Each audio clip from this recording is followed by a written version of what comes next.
আসসালামু আলাইকুম, সবাইকে আমার চ্যানেলে স্বাগত। একটা ডেসিমেল নাম্বারকে কিভাবে অক্টাল নাম্বার নেওয়া যায় সেই সম্পর্কিত একটা ম্যাথ এখন আমরা করব। আমাদের ডেসিমেল নাম্বারটি দেওয়া আছে 87.3, এটাকে আমরা অক্টালে নিয়ে যাব। এখানে যেহেতু দুইটা পার্ট, একটা হচ্ছে পূর্ণ সংখ্যা আর একটা হচ্ছে ভগ্নাংশ, তাই আমরা এই দুইটাকে আমরা আলাদা আলাদা করে করব। আমরা বাম পাশে পূর্ণ সংখ্যার পার্টটা করব আর ডান পাশে হচ্ছে ভগ্নাংশের পার্টটা করব। পূর্ণ সংখ্যার ক্ষেত্রে 87, এটাকে আমরা হচ্ছে অক্টালের যে বেস সেটা দিয়ে আমরা ভাগ করব। 87কে যদি আমরা 8 দিয়ে ভাগ করি আমরা পাই 8 10 80, আর আমরা অবশিষ্ট পাই 7, রাইট? তাহলে আমি এখানে পাবো হচ্ছে আমাদের ভাগফল কত, 10, আর আমাদের ভাগশেষ কত হচ্ছে 7, ভাগশেষ হচ্ছে 7। এরপরে এই 10কে আমরা আবার ডিভাইড করব 8 দিয়ে। 10কে 8 দিয়ে ডিভাইড করলে কতবার যায়? 10কে 8 দিয়ে ডিভাইড করলে আমরা একবারই ভাগ করতে পারবো। 8 একে 8, আর ভাগশেষ থাকে হচ্ছে 2, ভাগশেষ 2, তার মানে 1 হবে এখানে ভাগফল, আর ভাগশেষ হবে কত, 2, ভাগশেষ হবে 2। এরপরে আমরা এটাকে এই 8 দিয়ে আবার ডিভাইড করব।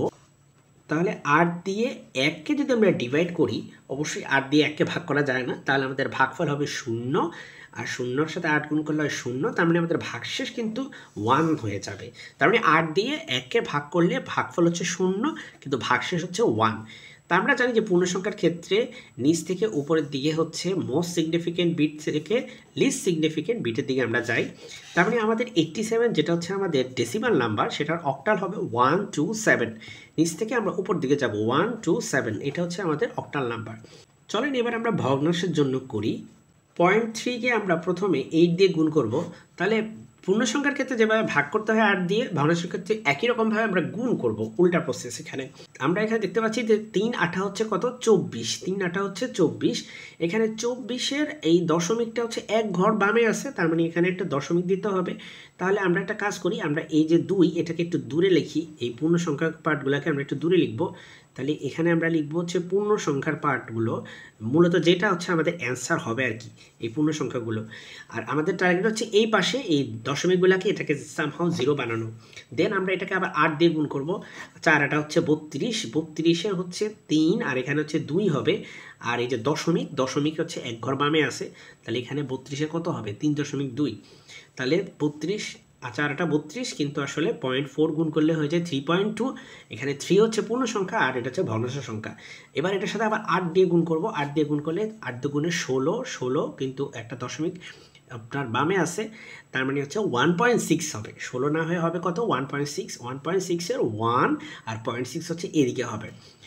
তারপরে আমরা আবারও 8 দিয়ে গুণ করব। 8 দিয়ে গুণ করলে হয় 4 আর 24, 24-এর 2, আর এখানে হচ্ছে 4, তার মানে এক ঘর যেহেতু বামে আসে, তাহলে এটা আবারও হবে 24-এর জায়গায় 2.4।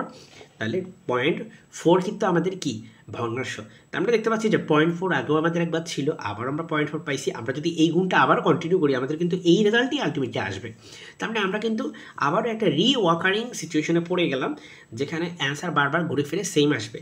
তো আমাদের আমরা এটা হচ্ছে আর আগাবো না, কারণ আগে কোনো লাভ নাই। তো আমরা যেটা করবো যে আমরা হচ্ছে ভ্যালু বের করে ফেলবো। তো আমরা জানি যে ভগ্নাংশের ক্ষেত্রে হচ্ছে মোস্ট সিগনিফিকেন্ট বিটটা থাকে উপরে, আর লিস্ট সিগনিফিকেন্ট বিটটা থাকে কোথায়, নিচে। তাহলে এখানে মোস্ট সিগনিফিকেন্ট বিট কত, আমাদের 0.3 ডেসিমেলে যেটা ছিল সেটা এখন অক্টালে গিয়ে হয়ে গেছে 2.3.1.2.2312 ... এটা হয়ে গেছে আমাদের অক্টাল নাম্বার। সরি, আমি এখানে একটা ভুল করছি। 6 8 48, 48-এর হবে এখানে 4.8, তাহলে 4 আর এখানে হচ্ছে 0.8 হবে। তার মানে আমরা দেখতে পাচ্ছি যে আমাদের এটা আসলে আমরা টোটাল 4 বার করে ফেলছি, এখনো পর্যন্ত আমাদের লুপে আটকা আছে। আমরা যদি এটা করতেই থাকি আমাদের হয়তো কখনো মিলে যাবে, বাট আমরা এতবার আমাদের করা লাগবে না, আমরা 3 থেকে 4 বার গুণ করলেই আমাদের জন্য এনাফ। তাহলে আমাদের 0.3 যে ডেসিমাল নাম্বার ছিল সেটার অক্টা আসতেছে কত, আমরা এখান থেকে মোস্ট সিগনিফিকেন্ট বিট ভগ্নাংশের ক্ষেত্রে সবসময় উপর থেকে নিচের দিকে হয়, তাহলে সেটা হবে 2.231, আর এখানে আছে কত, 4, এখানে আছে 4। তো এখানে আমরা একটু ভুল করছিলাম আগে, এটা হবে 4, এরপর আমরা ডট ডট দিয়ে দিব, কারণ আমরা যেহেতু আর ফার্দার আগাইনি। তাহলে আমাদের সামষ্টিক অ্যান্সারটা কত হবে, তাহলে আমাদের সামষ্টিক অ্যান্সার হবে 87.3।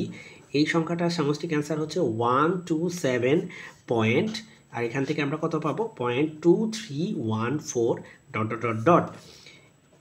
সকলকে ধন্যবাদ ভিডিওটি দেখার জন্য। পরবর্তী ভিডিও দেখার আমন্ত্রণ রইল। আল্লাহ হাফেজ।